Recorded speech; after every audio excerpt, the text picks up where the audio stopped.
네, 정치권 이슈 짚어보겠습니다. 국민의힘 홍석준 의원, 민주당 장철민 의원과 함께합니다. 어서 오십시오. 안녕하십니까. 안녕하세요. 네, 여야 지도부 오늘 수해 현장을 방문하고 윤석열 대통령도 연이틀 수해 현장을 방문했습니다. 그 모습 저희가 영상으로 하나 준비했거든요. 이거 보고 대담 시작하겠습니다.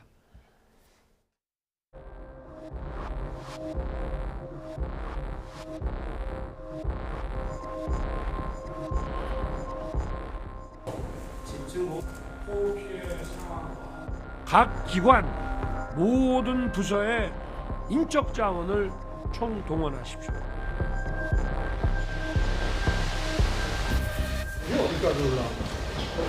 야, 그럼 여기는 완전히 들어가지 거기 입사할 뻔했구나.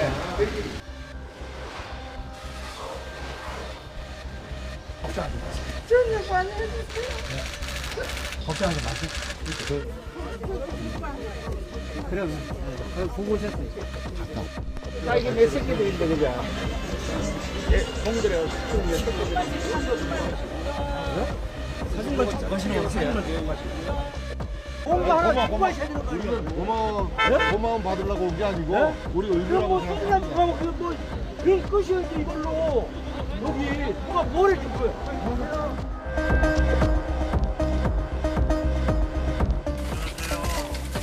조금 죄송한데요. 안녕하세요. 한번 더 봐주시고 여기 사진 좀 봐주시고. 그래요. 가요.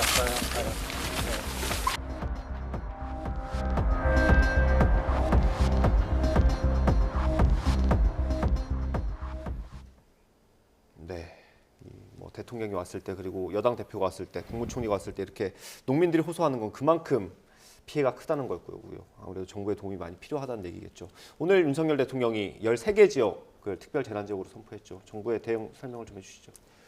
예, 먼저 이번 수해로 인명과 그리고 재산을 잃은 많은 분들에게 심심한 위로와 그리고 빠른 복구를 기원합니다. 지금 대통령이 말씀하신 것처럼 국가의 모든 물적, 인적 자원을 총 동원해서 피해 어떤 복구에 최선을 다하기 위해서 노력을 하고 있습니다. 먼저 재난 진원지역으로 13곳을 이제 선정을 했고 네. 관련된 부처의 재정 금융 정책을 통해서 복구에 따른 모든 어떤 수단을 동원하고 또한 지금 예천 같은 곳은 아직까지 실종자가 있지 않습니까? 예, 5분이나 아직. 예, 실종자 지금 수색 현장에서도 지금 최선 다하고 있는데 특히 오늘 또 해병 대원 한 분이 그렇게 급류에 또 휩쓸려 내려간 안타까운 사연들이 있는데 빠른 분들의 조속한 회복을 기원합니다. 예, 이게 뭐 수해가 나고 특별 재난 지역으로 선포되는 게 사실 이번이 처음은 아니고 여러 차례 있었죠. 근데 이렇게 선포가 되고 나도 사실 피해를 본 분들은 부족하거든요. 정부가 좀 어떤 부분을 더 챙겨야 될까요? 사실 많이 부족합니다. 그러니까 저희가 이런 재해에 대한 특별재난지역 선포가 앵커님 말씀하신 대로 이미 사실 여러 차례 경험을 네. 봤거든요. 물론 특별재난지역을 빨리 선포하고 여러 가지 행정적인 조치를 해야 되는 건 너무나 당연한 네. 일이고요. 그러니까 다만 저희가 일종의 피해 지원을 할 수 있는 그런 어떤 현실적인 금액이라든지 방안들이 굉장히 많이 부족합니다. 네. 방금도 뭐 소가 폐사한다던가 아니면 정말로 침수된 피해 농민들의 모습들이 나왔는데 실제로 저희가 해보면 풍수의 보험까지 다 한다고 하더라도 네. 예를 들면 어미소를 예. 한 600만 원, 700만 원 정도 한다고 하더라고요, 예. 원래는. 근데 아무리 뭐 지원금 같은 걸 다 합쳐도 100만 원 조금 넘는 정도고. 그 정도밖에 안 예를 들면 됩니까? 이번에 이 시설 작물들, 그러니까 예. 비닐하우스들이 굉장히 많은 침수 피해를 입었습니다. 그런 비닐하우스들 같은 경우에 요즘 뭐 수박이라고 예를 들면 예. 수박이 요즘에 굉장히 가격들이 높아서 비닐하우스 한 동에 거의 한 1,000만 원 정도 이 매출이 올랐다고 하더라고요. 예. 근데 지원금 합해봐야 100만 원이 채 되지 않기 때문에 실질적으로는 농민들이 뭐 특별재난지역을 선포하고 여러 가지 이 공공행정적인 도움을 준다고 하더라도 사실 실질적인 피해 보상은 뭐 정말로 뭐 몇 분의 일, 몇십 분의 일밖에 네. 되지 않는 상황이라 저희가 이 특별재난 지역을 선포하고 여러 가지 이 행정적인 조치들은 분명히 해야 하지만 그것보다는 훨씬 더 뭔가 일상으로 회복해서 새로운 어떤 네. 다시 이 미래를 이 삶을 살아가실 수 있는 어떤 대책들을 저희 국회와 정부가 논의해서 만들 필요가 예. 분명히 있다라는 게 과거에 저희가 이런 반복되는 이 재난의 이 특별재난 지역 등으로 이 행정적으로 해봤지만 그 예. 부족함에 대해서 저희가 이 다시 말씀드리고 고민하고 있는 부분입니다. 네. 그러니까 이 피해를 입은 농민들 입장에서는 100을 잃었는데 50도 제대로 받지 못하는 그런 상황 아니겠습니까? 예전 같은 경우에 보면 50%만 지원을 받아도 정말 굉장히 행복해 하시는 정도고 50%는 그만두고 정말 10분의 1도 안 되는 경우들이 많고요. 예를 들면 산사태가 일어나가지고 가옥이 완전히 다 사라져도 지금 뭐 피해 금액 규정으로는 뭐 3천만 원 조금 넘는 정도가 네네. 다거든요. 그럼 어떻게 이 다시 이 집을 만들고 네. 살아가실 수 있는 주거 자체를 할 수 있겠습니까? 네. 그 지자체 업무를 보셨으니까 네. 아실 거 아닙니까? 네. 그죠? 그게 지자체에 계실 때는 아무래도 국회가 좀 역할을 해줬으면 하는 마음도 있으셨을 것 같은데 어떻습니까? 그게 이제 그 방금 말씀하셨던 그것들이 다 이제 그 재난에 따른 어떤 산정 기초가 다 있거든요. 그런 기준이 사실은 이제 그 국회 이제 법상으로 이제 결정되는 것이 아니라 이제 정부의 일반적인 어떤 법에 기초한 시행령과 그 규칙에 의해서 정해져 있는 거죠? 정해집니다. 그래서 조금 전에 이제 장 의원이 말씀하신 것처럼 이게 현실성 있는 보상이 되기 위해서는 물가 상승이라든지 전반적인 상황을 변화해서 자꾸 좀 이렇게 산정을 탄력적으로 이제 조정을 해야 되는데 네. 한번 정해진 어떤 기준이 잘 안 바뀌는 경향이 있습니다. 그리고 뭐 당연히 또 뭐 예산의 어떤 뭐 규모라든지 이런 것도 좀 생각을 해야 되기 때문에 이번에는 장관이 말씀하신 것처럼 좀 산정이 현실적인 보상이 될 수 있도록 정부에서도 노력을 해야 되겠고 저희 국회에서도 그런 부분에 대해서 꼼꼼히 좀 살펴볼 필요가 있을 것 같습니다. 어쨌든 정해진 법의 틀을 조금 벗어나야 되기 때문에 특별법 같은 것도 논의가 될 수 있겠네요. 어떻습니까? 그것까지는 어려울까요? 예, 특별법까지는 아니고 지금 현재 제가 오기 전에 기재부로부터 관련된 이제 예산이 어느 정도 있는지 봤습니다. 그래서 이제 재난 어떤 목적 예비비가 한 2조 8천억 정도 있고 관련해서 이제 쓸 수 있는 국고 채무 부담 행위가 한 1조 5천억 있고 각 부처 재대책비가 한 네. 3,800억 정도가 있습니다. 예. 이런 어떤 부분 그 내에서는 좀 재량을 최대한 좀 활용해서 어떤 산정 기준을 정할 때 네.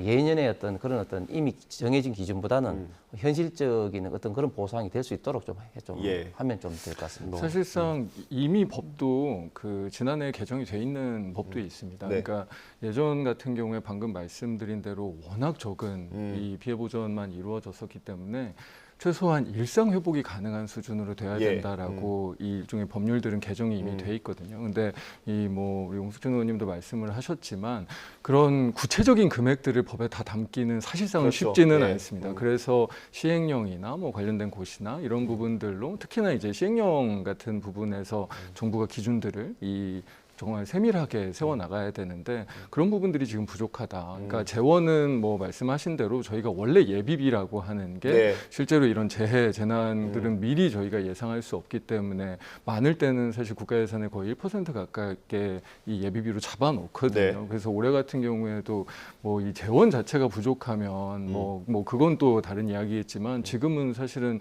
재원이 부족한 뭐 그런 게 뭐 시급하다기보다 정말로 기준을 현실화하고 네. 실제로 저희가 적극적인 피해 보상을 하겠다라는 그런 어떤 이 정부와 국회의 의지를 정확하게 만들어내서 실질적인 대책을 만드는 게 훨씬 중요한 상황이다라고 예. 말씀드리고 싶습니다. 이 재원 마련과 관련해서 윤석열 대통령이 국무회의에서 이 카르텔이라고 언급한 게 조금 야당의 공격을 받고 있습니다. 이건 어떤 맥락으로 이해를 해야 합니까? 저는 뭐 대통령께서 그렇게 언급하신 배경이 좀 당연하다고 보는데 왜냐하면은 대통령께서 이제 재난원에서 국민의 어떤 눈물을 이제 닦겠다 그렇게 이제 말씀을 하시면서 국가의 모든 어떤 가용 재원을 뭐 총동원하라고 이야기를 했지 않습니까? 그런 배경 속에서 이런 이야기가 나는데 지금 물론 이제 그 재난 어떤 목적 예비비라든 이런 어떤 재원도 있지만 예. 기존의 재원 중에서 좀 불효불급한다든지 이런 부분에 대해서는 통상적으로 또 예산 어떤 조정이 또 이루어집니다. 그 중에서도 특별히 재난에 관련된 이번에 어떤 많은 또 예산이 들 거기 때문에 이런 어떤 부분에 대해서는 좀 예산 삭감 내지는 좀 조정을 좀 해야 되고 특히 뭐 올해뿐만 아니라 내년도 이게 지금 현재 피해 보상 부분도 있고 관련된 시설의 복구 부분 예. 양쪽에 있습니다. 그렇기 때문에 내년도에도 복구에 좀 더 이제 박차를 가기 위해서는 좀 불필요한 이런 어떤 예산 부분을 좀 조정해야 된다. 예. 어떻게 보면 대통령께서 극히 좀 당연한 표현인데 좀 저런 어떤 표현을 좀 정치적으로 좀 해석하는 것이 저는 좀 과도한 해석이라고 봅니다. 네, 의원님. 실제로 정치보조금이라고 얘기할 수 있는 게 얼마인가요? 그리고 무슨 내용인가요? 사실은 알지를 못하겠습니다. 네. 그러니까 어떤 종류의 카르텔에 대해서 이야기하는 거고 어떤 보조금을 이야기하는지 그 사업명도 모르겠고 금액도 모르겠고 아무것도 모르는 상황에서 이야기하는 거는 정치적인 목적인 거죠. 그러니까 실제로 어느 정도의 그 예산이 뭐 예를 들면 이게 한 1조쯤 된다. 네. 그래서 이걸 이렇게 전용하자라고 제안을 한다면 그거는 고민해 볼 수 있고 또 그거는 사실은 그런 걸 하는 거를 추경이라고 하는 거죠. 예. 추가 경정 예산이라고 하는 게 왜냐하면 정부가 예비비를 제외하고는 사실상 마음대로 전용할 수는 없습니다. 정해진 저희 대로 써야 하는 법상 거죠. 당연히 정해진 대로 써야 되고요. 그런 부분들을 목적과 상관없는 다른 어떤 그 이 돈으로 쓰려면 실제로 국회에서 추경정 예산안을 통과시키면서 사실 저희가 추경이 꼭 금액을 올리는 것뿐만이 아니라 예를 들면 감액하는 경우에도 추경이고요. 이런 목적을 목적을 바꿀 때. 바꾸는 것도 당연히 추경이기 때문에 사실은 정말로 우리가 지금 이런 재해재난에 대비하기 위해서 특히나 지금 피해받으신 국민들의 충분한 네. 이 지원을 하기 위한 필요 때문에 뭔가 원래 있는 이 예산을 조금 변경하자라고 하면 정말로 저희가 이 정부가 그런 구체적인 안을 가지고 저희 국회와 협의하면 되는데 사실은 어떤 사업인지도 모르고 얼마큼의 금액인지도 모르고 도대체 어떤 내용인지도 모르는데 그냥 카르텔 얘기하면서 뭐 보조금 없애가지고 뭐 주겠다라고 하는 게 정말로 지금 책임 있게 뭐 이런 정말로 큰 재난적인 상황을 대하고 있는 태도인지 정말로 조금 무책임하고 네. 정말 안타깝다라고밖에 볼 수 없습니다. 제가 좀 보충 좀 설명을 드리면 예. 그 시민 이제 보조금이 여러 가지 종류가 있는데 특히 네. 지금 대통령께서 말씀하신 것은 시민단체에 주는 보조금인 것 같습니다. 시민단체 보조금이 그 문재인 정부 때 굉장히 좀 많이 늘어났죠. 네. 그 한 5조 6천억 정도 됩니다. 그런데 이제 이번 2023년도에는 예산을 좀 삭감해서 한 3조 8천인가 4조 정도로 조금 삭감하긴 좀 삭감했죠. 지금 네. 현재 카르텔이다, 뭐 보조금 삭감이다 하는 것은 이 시민단체 보조금을 직접적으로 지금 언급하시는 것 같고 예. 좀 이 부분에 대해서 조정할 부분이 있으면은 당연히 좀 조정해서 재난을 겪고 있는 국민들에게 좀 더 많은 어떤 보상이 가야 된다. 네. 이런 어떻게 보면은 예산 조정과 관련된 어떤 그런 어떤 말씀을 시민단체 보조금을 전제로 두고 이렇게 말씀을 하신 거죠. 예. 근데 뭐 민주당에서도 비판이 있긴 했지만 이준석 전 대표도 그 메시지에 대해서 좀 비판을 했거든요. 일단 카르텔이라는 게 정치적인 용어다. 그래서 수해 복구는 절박한 현안인데 이게 어울리지 않는다라는 비판이었고요. 그리고 국민 1인당 월 150만 원씩 배당한다라고 했던 모 정치인의 복지 정책처럼 비치면 안 된다. 이런 얘기를 했습니다. 이 밑에 있는 저 1인당 월 150만 원 배당은 제가 찾아보니까 허경영 예전의 후보라고 해야 될까요? 그분의 공약이었더라고요. 좀 강한 비판인 것 같은데 어떻습니까? 그렇습니다. 이준석 대표가 사실은 허경영 어떤 공약까지 이제 그 끌어들여서 지금 윤석열 대통령이 재난에 대해서 이렇게 절박하게 이렇게 지원을 이렇게 말을 언급한 것을 두고 좀 비유하는 것은 대단히 좀 부적절한 것 같고 사실은 이제 뭐 이건 카르텔 이게 뭐 반드시 정치적 용어인지 뭐 그런 것도 잘 모르겠습니다. 그래서 아까 다시 말씀드린 것처럼 국민의 어떤 재난으로 인해서 아픔을 겪고 있는 국민들에게 조금이라도 지원을 하기 위한 어떤 그런 어떤 그 대통령의 강한 의지를 기존의 어떤 예산까지도 좀 조정하면서까지도 하겠다. 네. 이런 어떤 표현에 대해서 저런 식으로 하는 것은 제가 볼 때는 전직 당 대표로서는 굉장히 좀 부적절한 어떤 비유이고 비판인 것 같습니다. 네, 의원님은 어떻게 보세요? 이준석 전 그러니까 대표. 저는 사실 너무 당연한 비판이죠. 그러니까 방금 사실은 의원님께서도 말씀하셨지만 저희가 지금 대책을 만들고 뭔가 논의를 해야 되는 건 국민 삶의 아픔에 대한 거고 지금 이 재난 속에서 엄청난 피해를 당하시고 또 돌아가시고 그런 어떤 국민의 삶에 대한 그런 피해를 우리가 복구해 나가자, 네. 위로하자, 다시 삶을 살아가실 수 있도록 도와드리자 이런 차원인데 정말로 왜 갑자기 뜬금없이, 물론 요즘에 이권 카르텔 얘기를 반복적으로 막 하고 계시긴 했죠. 네. 그럼에도 불구하고 지금 이게 적절하냐. 오히려 정말로 우리가 지금의 예비비로도 정말 100% 지원하는 데는 부족할 것 같다. 정말로 초당적으로 협력해서 이 어려운 상황을 한번 극복해 봅시다라고 대통령이 이야기하면 사실은 저희 야당도 그렇고 국민들도 그렇고 얼마나 마음에 위로도 되고 편안해지겠습니까? 정말로 그래도 대한민국 국가가 이런 어려움 속에서도 국민을 지키고 있구나 라는 생각이 들 텐데, 요게 갑자기 무슨 이권 카르텔 이런 정말로 지금 최근에 정치적으로 써먹기만 하고 있었던 이런 것들을 다시 동원해 가지고 이렇게 국민들이 아파하고 있는데도 정말로 정치적인 그런 이 메시지를 특히나 대통령이 한다는 거는 정말 말도 안 되는 일이죠. 알겠습니다. 마지막으로요. 지금 어쨌든 민주당에서는 추경을 하자고 주장하는 거 아닙니까? 네. 아직까지 그 정도는 아닙니까? 괜찮습니까? 제가 볼 때는 일단은 피해 복구에 전력을 좀 기해야 되고, 사실 추경 또 이야기가 나오면은 자연스럽게 관련된 어떤 부처에서 특히 지금 피해 복구에 전력을 대야 되는 부처에서 또 여기에 또 매달리게 됩니다. 예. 그렇기 때문에 지금 현재 재난 복구에 따른 관련된 뭐 지금 예산이 지금 없는 상황도 지금 아니기 때문에 일단은 추경보다는 주어진 예산 하에서 최대한 빠른 어떤 복구를 하는 게 저는 가장 중요한 어떤 지금 어떤 시점인 것 같습니다. 일단 수습과 복구에 집중을 하고 그 다음에 피해 규모가 좀 산정이 되면 다시 한번 논의해볼 기회는 있을 것 같고요. 알겠습니다. 국회 논의 상황 보도록 하고 다음 주제 넘어가 보겠습니다. 홍준표 대구시장이 비가 많이 올 때 골프를 친 게 논란이 됐는데 사과할 뜻이 없는 것 같더라고요. 그리고 당에서는 또 징계하려는 움직임이 있는 것 같고요. 저희가 영상으로 하나 준비했는데 보고 이어가겠습니다.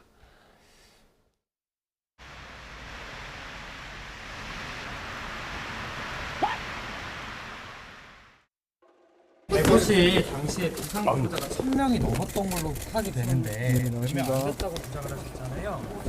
좀 확인을 하시고 말씀하신 걸까요? 제가 비상금을 지시한 게 당시 비상근무 2단계였던데요. 일각에서 좀 부적절한 처신이었다라는 비판에 대해서 좀 시장님 어떻게 보세요? 부적절하지 않았습니다. 다가 뭘 터집 잡았다고 벌떼처럼 덤벼가지고 이게 무슨 짓인지 나 모르겠네. 선생님 그러면 15일 날 많은 배차가 있습니다. 쓸데없는 소리. 임금피해 안 맞는다는 지적에 동의 못하시나요?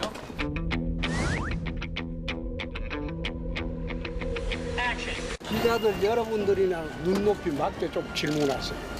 이게 어느 시대의 법입니까? 주말에 공무원들이 자유스럽게 개인 활동을 하는 겁니다. 기자분들은 주말에 그럼 나오라고 하면 그냥 나옵니까?